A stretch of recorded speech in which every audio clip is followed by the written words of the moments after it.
pretty much now all I have to do is grease it. There's not that much to grease. All right, so one thing we've been getting ready is all the planters.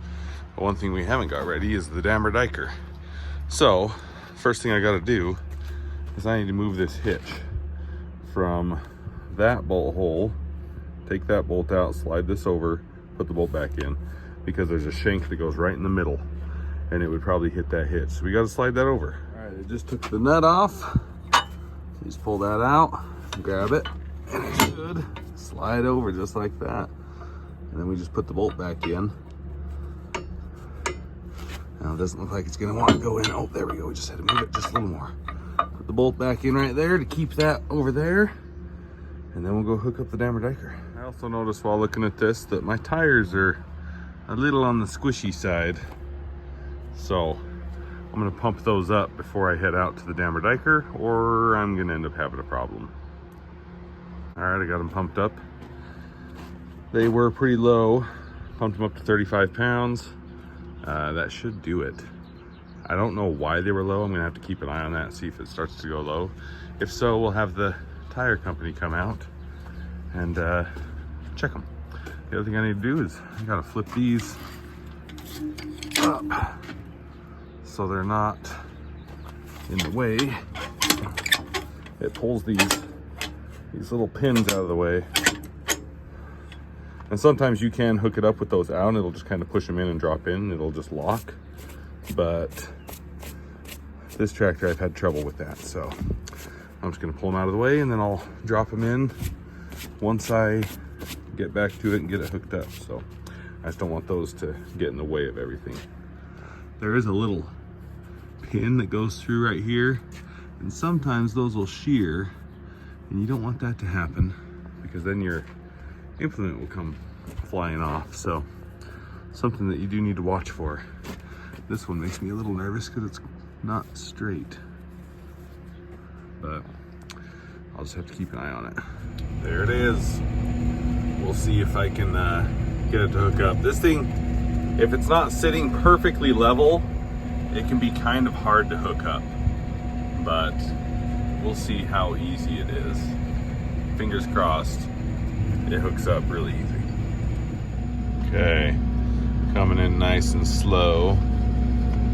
And I may have to stop filming if I have to speed up or slow down, because I can't steer and control the speed all at the same time. So just trying to get it as straight as possible. It's like I'm a little off. Okay, well, I got it. Sorry I wasn't able to show it. It didn't want to go on because it was sitting on an angle. That's what I was saying. If it's not level, it's hard to get on. So it was tipped just a little bit back and the hooks wouldn't go on. So I was able to barely hook that top hook right here, and I lifted it up and backed up to this little hill. There's a hill right here that goes up to the cellar, and I set it down on the hill and it tipped it forward and it all kind of dropped in. So luckily I didn't have to get out and do anything, but yeah, it can be a little tricky to hook up. I'm glad I got it hooked up. Now that pin did flip down on its own. I just need to go flip that lever down and that'll lock in this side. Okay, I just crawled up on it, flipped it down, forgot to film it, my bad. There's some legs that we gotta take off. There's one here, and then there's some on the other side. So we gotta take those off, and there's some hydraulic lines right here that we need to hook up. But I'm gonna go up to the shop and see if I can find the manual, because you know, you only run this for a couple weeks a year and you can't quite remember how it's supposed to be set up. So I'm gonna go find the manual and see if I can set it up. Let's lift it up and make sure it stays on the tractor at least. Yeah, look at that. We'll take it up to the shop and look it over. Just driving back up to the shop, you can see all these conveyors behind me. So all of our conveyors, our even flow bin, our sorter table, and I think one of our pilers, maybe or maybe not the piler, I'm not 100% sure on that, but they're all for sale. So if you're interested in buying almost a full cellar setup of conveyors, sorter table, even flow, maybe everything except for the piler. I'm not sure on the piler. But if you're interested in buying a whole setup, let me know. And you can come out and look at them. Just send me an email. My email is in the channel description. So go look there for the email. But yeah, I'm just driving past. There's a planter right there that's all set up. And in front of me, we have the fertilizer truck that's all set up now. The flatbed, which I don't think I showed setting that up, but they put the tanks on it. And then we had a bunch of hoses, so we plumbed all the hoses in and we put a pump on the back. So that's how we'll fill up the tractors with fertilizer. And then on the other side of that, we have the other planter. And then John Deere came out yesterday and calibrated the GPS because the planter actually steers itself to keep it online. So John Deere had to come out and calibrate the GPS on the planter and get it all set up. So we're getting there. And the other planter is in the shop right now, hooked up, and we're getting that one all plumbed and set up. I think we're just about done with that one. So we're about done, and we hope to be planting potatoes possibly Friday, so in a few days. You might be looking at this thing thinking, what the heck is that? So this goes after the potatoes are planted. So it goes after the potatoes, and each one of these shanks will go between the rows. So if you have a row here and a row here, the shank will go right in the middle. And then the paddles also follow the shank.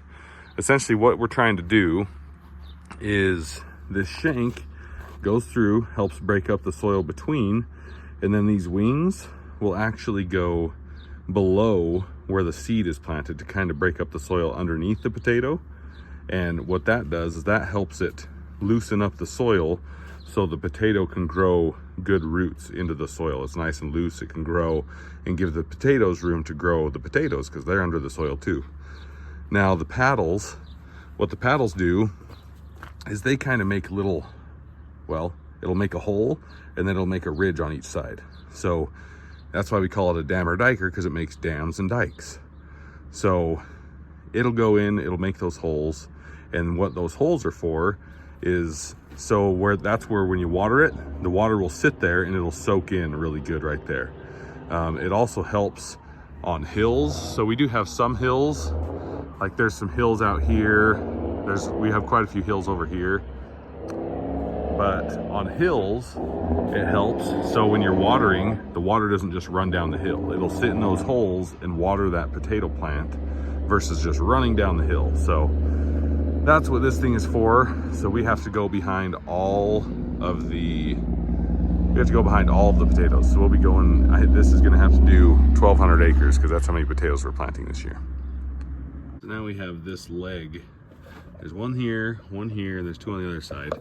We have to take those off. So I'm gonna set you guys up here on a tripod and kind of show you how we do that. So there's just a bolt.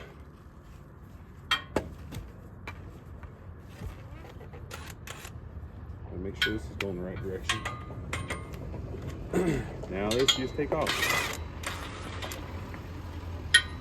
It's not on there very tight because it just has to hold it while we transport back and pull it off. I impact the wrench down, lift this up, pull this bolt out. Now that one is removed. So now I just have this one, and there's one right there, and then there's one just in front of the shanks over there to take off. Last one. So there's the 4 legs. So pretty much now all I have to do is grease it. There's not that much to these shanks. If you hit something hard, these rams will go in and they'll trip. So they do kind of pivot just a little bit here. And that just needs to be greased so it can pivot if there's a problem. I still need to hook up the hydraulic hoses. So I'm gonna put this down so I can actually get up there. Okay, so I just turned it around because it just was easier to get around the front of it. But these 2 hydraulic hoses right here, I gotta hook up. So I need to put them in one. We have 4 hydraulic banks here. Oh, the only thing I can't remember is I can't remember which one goes to which side. So we're just gonna wing it. One thing we need to always remember to do before we plug them in, you see how they're pretty dirty? We gotta clean them off. If we put them in like that, that dirt could get in the system, foul up a valve, foul up the plugs back in there where it depresses the little nipple in there. So I've got a wire brush, because that one's kind of rusty. We'll try and get the rust off. I have some paper towels to wipe off any of the dirt and stuff that's around it. So I'm gonna clean these off real quick, and then we'll put them in and see if we get it in the right spot. Yeah, it's pretty crazy what a wire brush can do. Took the rust right, that was the one that was a little rusty. Took the rust right off, got those nice and clean. Now, let's see if we can plug them in. So this one has 1 zip tie on it, so we're just gonna put that in here. It'll stay. Okay, well, maybe it might be locked in there. We'll see. And then we'll just put 2 in the second one. All right. So what I'm going to do is go in the cab and push the hydraulic button. And there's these gauges here. So there's this gauge and then this gauge. This one's for the prop, which is these paddles. And then this one is actually for the shank trip, which is for rock protection, which we don't really have rocks, so we've never really had to use that. But basically I'm going to go hit it and see what these pressures do. They should jump around a little bit. So one thing I'm watching for when I push it is you can see the hoses right there. And if they're not locked in all the way, when I push the hydraulics one way or another, they'll pop out. And then you have to go put them back in. But I'm going to see if it's in. Okay, that one stayed. I gotta go the other way. Ah, it popped out. One side stayed in, the other side popped out. So I gotta go plug it back in. Okay, I plugged it back in. One thing I am gonna do is, this is turned all the way up. So I'm going to turn the flow all the way down to 1. So when I hit that, I'll just turn it all the way down. All the way down to 0.1. So when I do hit that hydraulic, it's not trying to put all the hydraulic of the whole tractor through it when it's not quite seated. So we just want to hope it stays in. Okay, that one's good. Let's see. Please stay in. Sweet, it stayed in. So now it should be seated. So now I can turn my pressure back up, hit my 1 hydraulic. And so this is all dirty. I get a lot of comments saying, you never clean your stuff. This is dirty because we did clean it.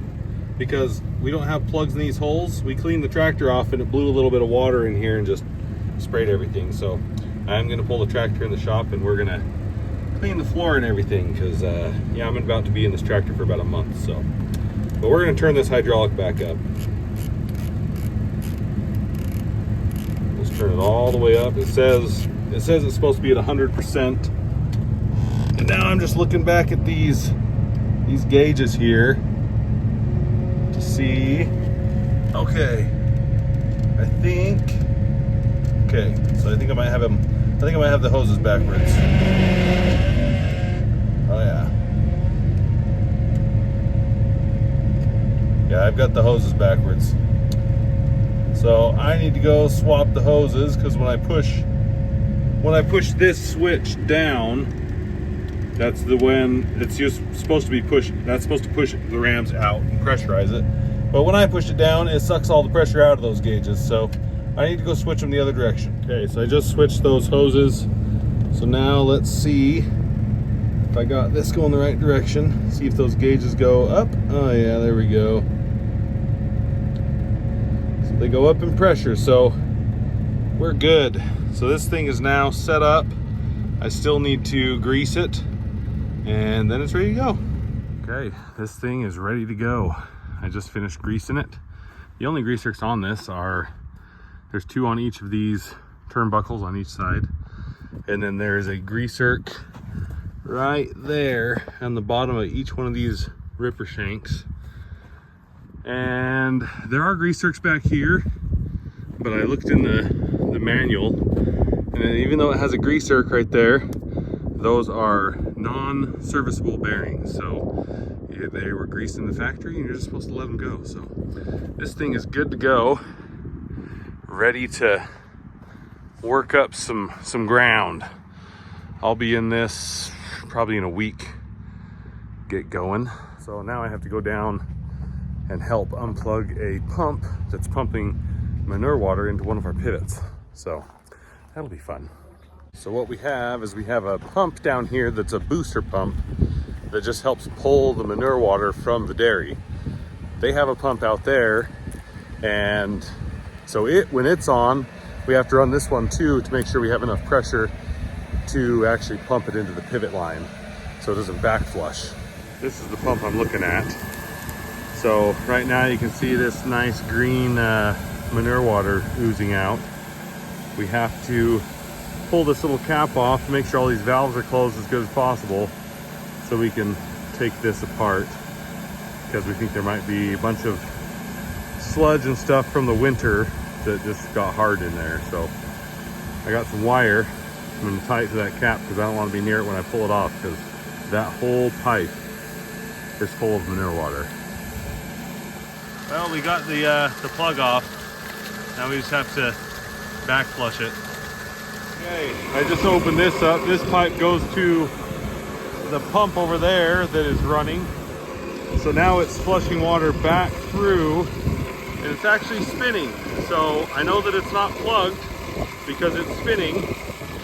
And now we're getting canal water flushing out through there. So we'll flush it for a minute and plug it all back up and see if it works. Okay, we're gonna flush it again, and this time I'm gonna record it so you can see what happens. There we go. Nice, nasty manure water. So now I'm going to open up this valve here.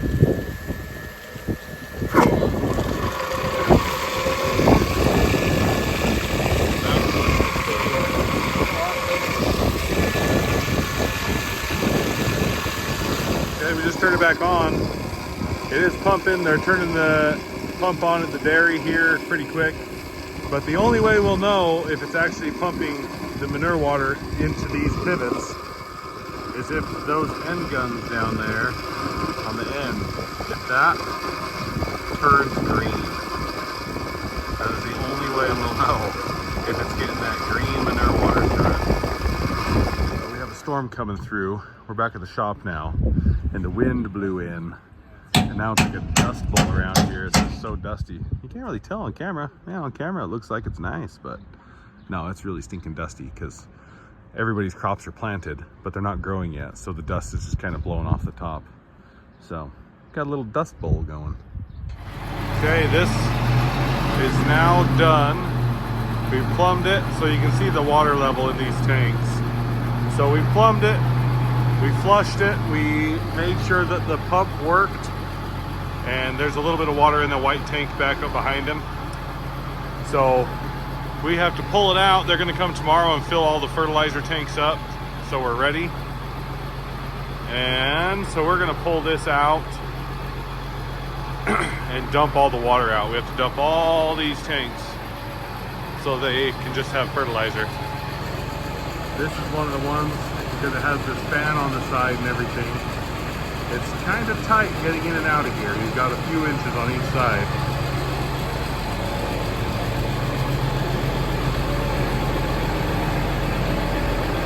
But if you just go straight back, you should be good.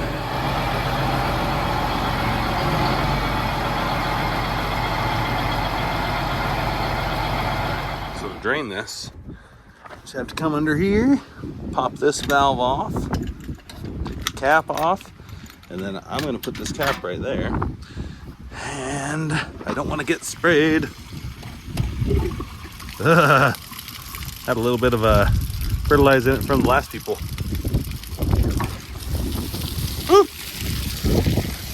The handle hits the thing, so we may need to twist that. The handle's hitting the end of the...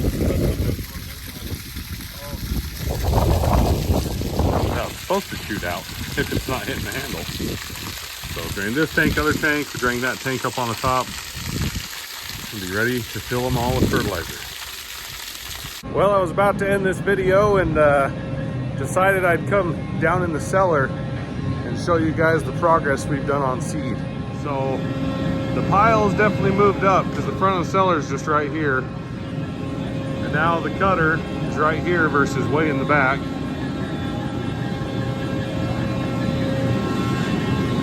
They're still cutting. We got to cut for 2 more days, I think.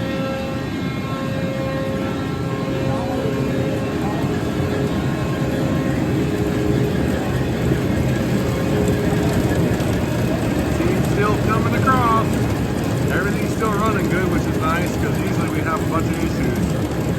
I know one issue we have is these blades in here are worn down. Some of them aren't cutting all the way through the seed, so we'll have to change that in the winter next year. Coming back here, here's the pile. So we've got a nice big pile of seed now. And yeah, we have, let's see, 2 more full days of cutting and then maybe a little bit on Saturday. And then we're going to start planting on Friday or Saturday. So yeah, it's coming along. We're getting our cellar full of seed. Well, that's going to be the end of my day. Thanks for joining me in this adventure. And I'll see you in the next one.